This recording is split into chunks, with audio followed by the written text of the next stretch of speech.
It is Sunday, October 25th, 2020. I'm Lights Camera Jackson. Welcome to LCJ Live. It is Halloween week. It is the final week of October. Wow, we're almost coming to the end of the year. I got my friend Casper the Friendly Ghost here to celebrate Halloween, and that's a Regal movie gift card because Regal movie theaters are open where I live. That is right. 2 of the 18 Regals that are currently open in the United States of America are open in Albany, New York, which is near where I am, which is great. It is exciting to have the Regals back open.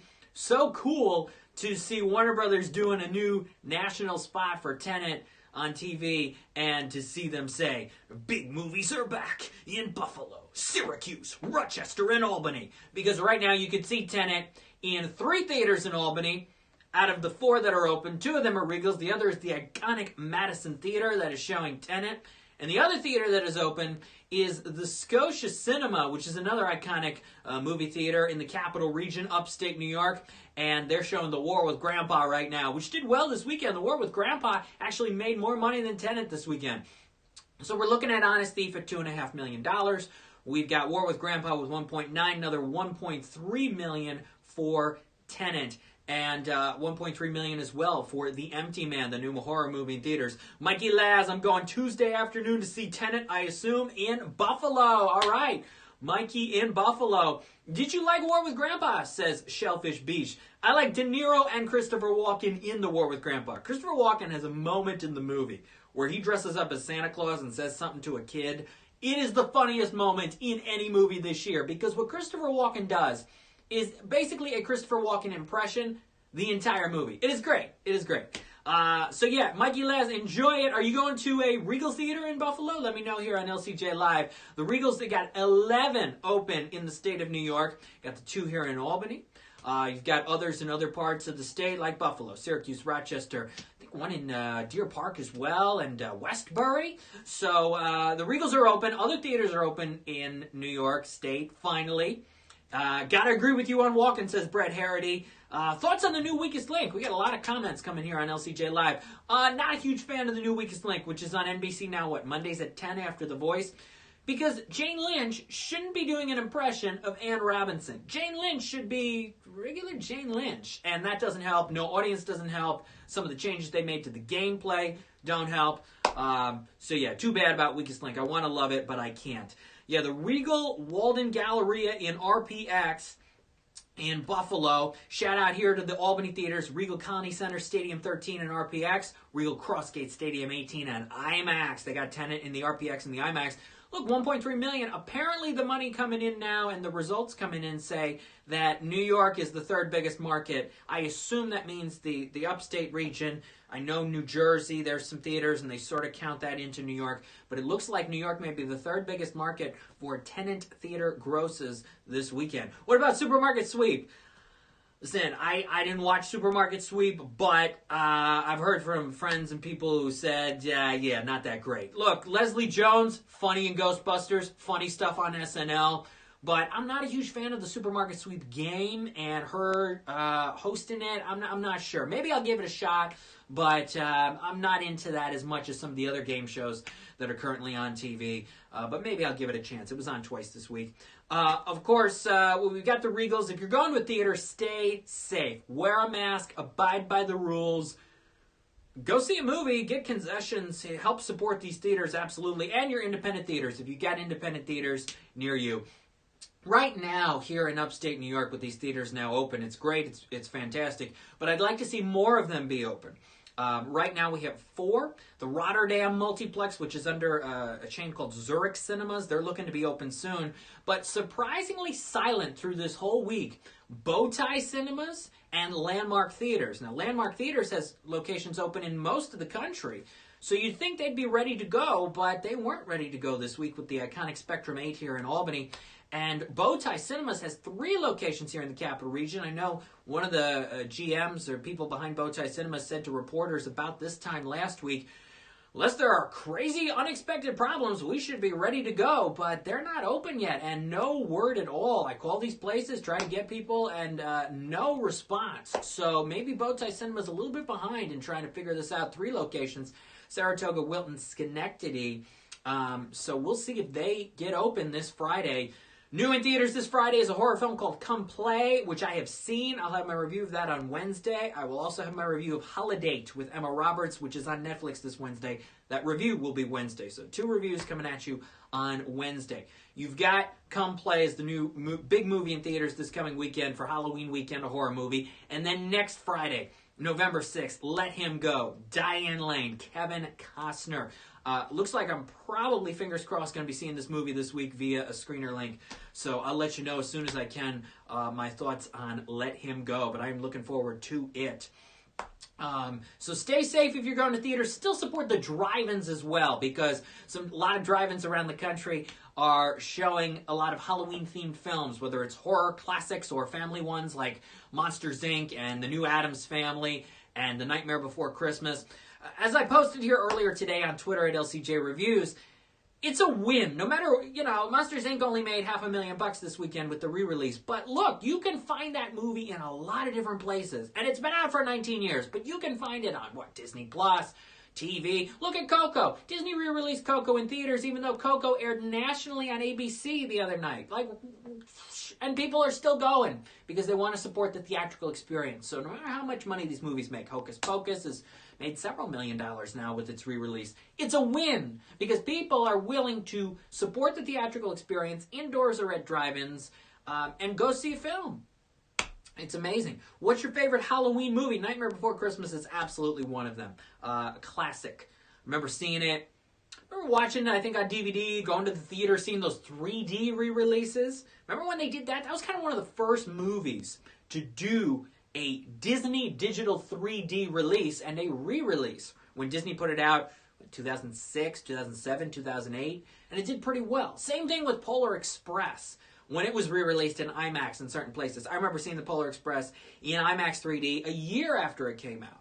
I believe, yeah.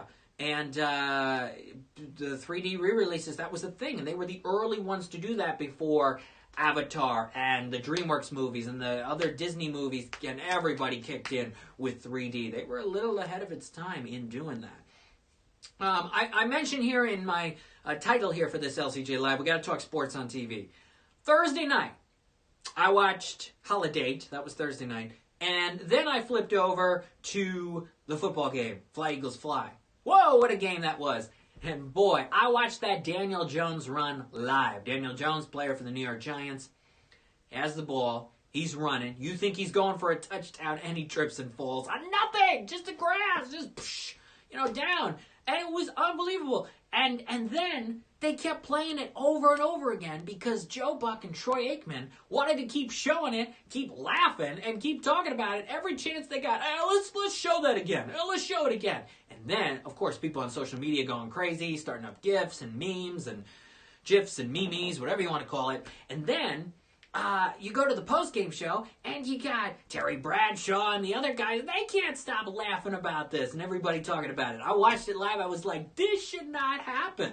But, of course, it's all anybody wanted to talk about. I think, frankly, it's what people talked about more than a certain program that was on ABC, CBS, and NBC that night about 2 people talking for an hour and a half. I think this Daniel Jones run was the one that got more attention that night. And then we've got to talk about last night, the World Series. You got the Dodgers, Tampa Bay. Wow, it's 2-2 now. It's getting good. And the numbers are okay. And I say the numbers are okay because people are not watching this World Series as much as other World Series in the past. But hey, because overall TV ratings are down and it's still doing okay, there you go. Like 8 million people watched it last night. And then that last play. I mean, the whole game kept going back and forth. Dodgers winning, Tampa Bay's winning, back and forth. And finally, that last play was quite something that, of course, all sports analysts are talking about on their shows today. And we'll see what happens with football today. Look, I posted this on Twitter, too. My gut through this whole thing. We got through 3 weeks of the NFL without any COVID-related issues to change a game. And then right when week 3 ends, boom, the problems start coming. Frankly, I thought it was too long. I thought there were going to be problems before the end of week 3. But then the problems started coming, and now it's just snowballing. as snowballs are going to be thrown in places in front yards and backyards around the country pretty soon. This whole thing is snowballing. And I do believe there will be an interruption to the NFL season. Now, what does that mean? Does that mean just 1 week? Does that mean a Super Bowl in March? I could see both of those things happening. It just going 17 weeks plus the playoff weeks plus a week in between before the Super Bowl. Frankly, that whole week could just go away. Something tells me something is going to happen and we could see a Super Bowl in March. I really could see you stop at a certain point and saying this is out of control. We need to take a pause on the NFL season and start up again a few weeks later. I really think this could happen. And I think people should be prepared for it. The NFL wants to get through this, just like the MLB wants to get through the World Series without any problems. So they want this to end as quickly as possible. The NBA wanted to end as quickly as possible. The NHL, all of them. But the NFL's got to go the whole distance.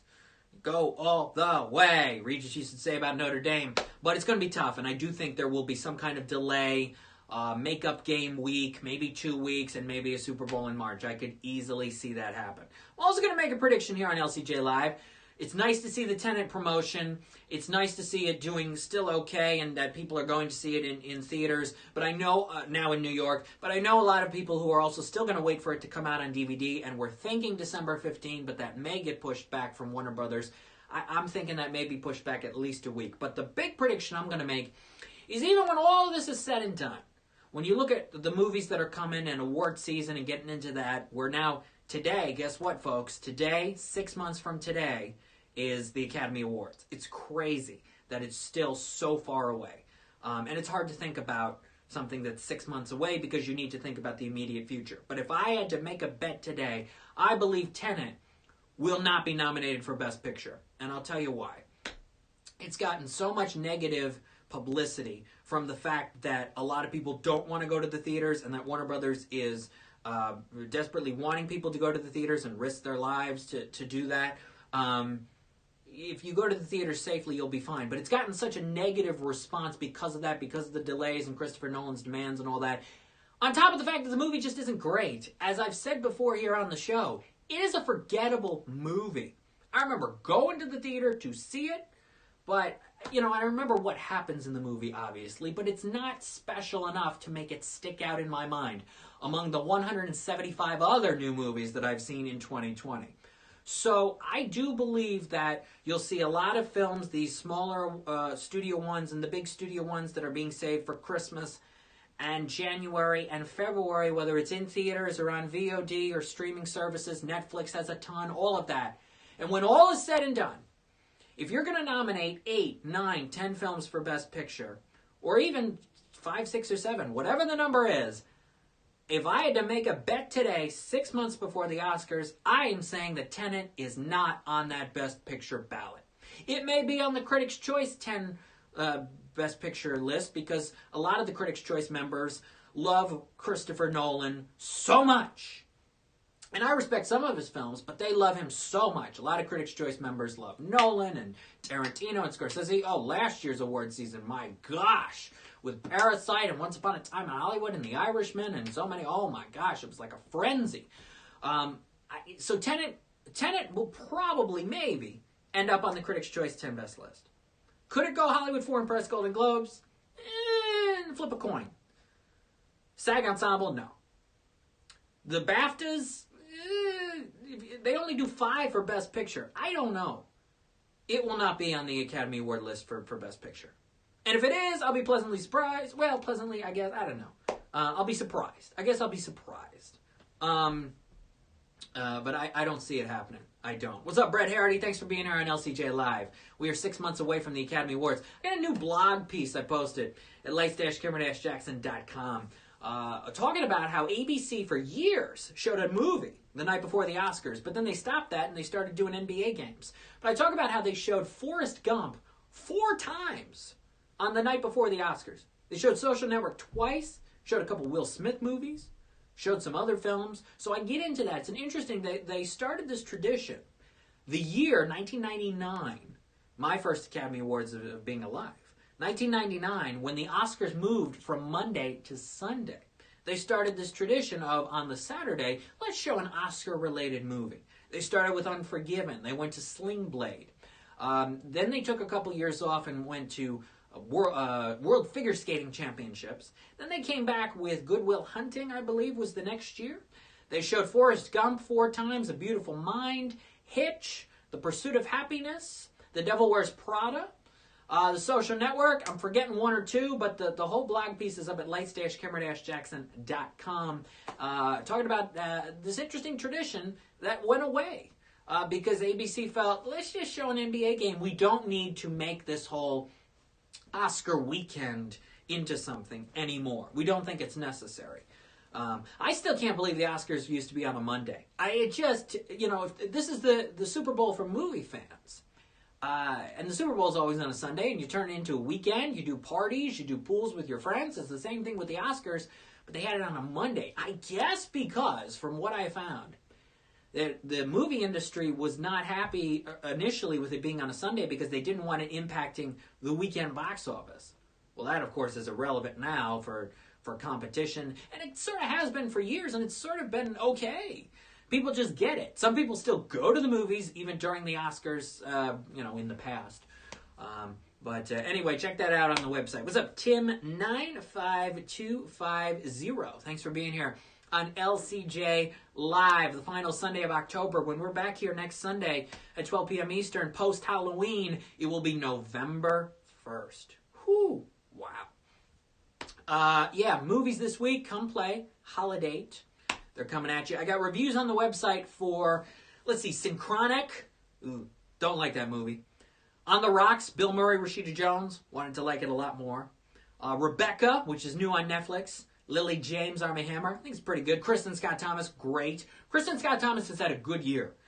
Look at her performance in Rebecca as Mrs. Danvers. Look at her performance in Military Wives. I still think she could be in the Golden Globe Actress Comedy or Musical conversation for Military Wives. But again, those nominations for the Globes are until Feb 3. Normally, we'd be about a month away from the start of the awards show nominations. Early December. But now, looking at Feb 3 for the Golden Globe nominations. Only 2 months until the 12 movies of Christmas. Better than the Oscars, says Brett Harity. Oh my goodness, 12 movies of Christmas. Yeah, that's not that far away. Because today, right? 2 months. Yeah, 2 months. Wow. So, we'll see. Maybe there'll be some surprises. We'll see how the 12 movies is this year. Can't wait to see it and see what makes the list, says Shellfish Beach. Thank you so much. Yes. 12 days, a tradition that's been going on for a little while now. And I like to keep traditions going. And it's just too bad that the folks at Charlie Brown, Apple's doing really well with Snoopy in Space and the new Snoopy shows and all the other things, but for Apple to do the exclusive rights to these Charlie Brown specials this year, in 2020, so many people not happy that they can't just flip on the TV and watch it on ABC. I was watching Shark Tank. Actually, I DVR'd it, but I was watching it last night. And in a promo during ABC Shark Tank was a 30-second ad for Charlie Brown being on Apple TV Plus. Because people they were probably like, you know what? We got to tell people who normally flip on this channel that it's on Apple TV Plus now. We need traditions now more than ever. Yeah. So, they're offering these specials for free for a couple days each. Take advantage of them. Watch them with your family. Or buy physical media. Physical media, known as DVDs, still will exist for the next however many years because people will like having a hard copy of something. I've always liked having hard copies of things. Pictures, pieces of paper with text on them, DVDs. You like to have something tangible. And I could plug it in, I could put it into a DVD player, I can watch something, I can do something with it instead of searching. Oh, which streaming service is this on? Where do I have to find this? How do I pay for this? Where do I go for this? $2.99 probably in a bin at Walmart. Get Charlie Brown specials. Get them. They've been on DVD for years. Get them, have them, because you never know when you're going to need them. Just like all these Disney movies. Yeah, they're on Disney Plus, or some of these films that are on Hulu or wherever, Amazon. But if they're on DVD as well, you never know. All these streaming services could go away. Look at Quibi. Any of these could go away 20 years from now because times will change. You never know.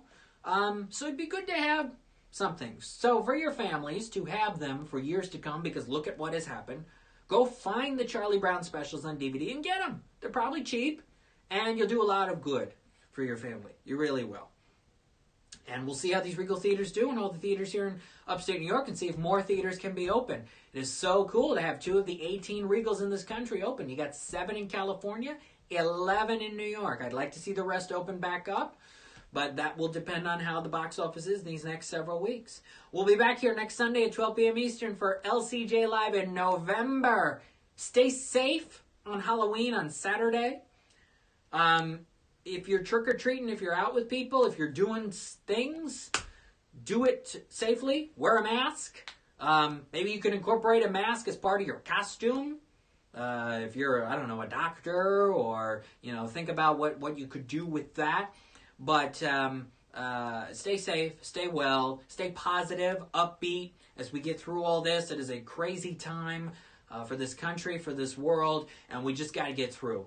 And shows and films help us do that, and good news helps us do that. So enjoy Halloween safely. Maybe flip on Casper or support the drive-ins. The Malta Drive-In here is going to have horror triple feature classics on Halloween night. Support a drive-in. Go see something safely. And we'll see you back here for LCJ Live in November as we count down to the end of 2020 and as we move on to 2021, which is going to be the one that gets us out of all this trouble that we're in. Peace!